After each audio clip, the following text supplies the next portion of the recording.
explosion of mobile technology has created some amazing opportunities to break out of the old keyboard and mouse way of interacting with our devices. But when we're developing our websites and apps, how many of these opportunities are we taking advantage of? And how many things are we doing just because it's the way we've always been doing them? We're going to talk about the role of gestures in device interactions, where we are and where we could go, what works well and what doesn't, and what's just plain silly. It's essentially human to gesture. What gestures mean can vary from culture to culture, but when language fails us, we turn to gestures to help convey our meaning.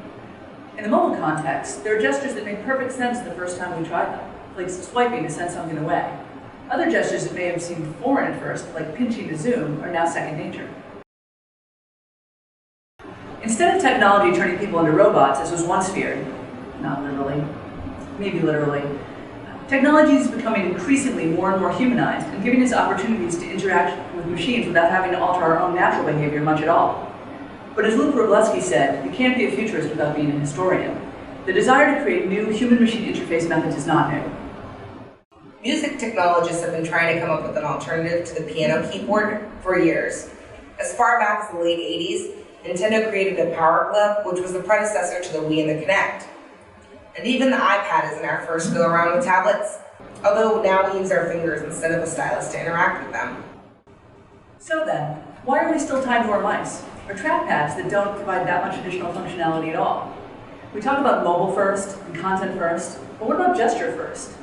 What gestures that are successful on our phones and tablets might also be successful on our desktops or even connected TVs? Do we need to touch our desktop monitors?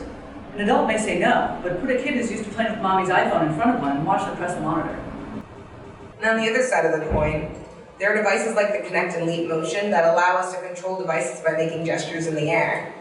Will our phones and tablets let us do more than just touch and shake them? Do we need them to? We can already do so much more with gesture-enabled devices than we ever thought was possible.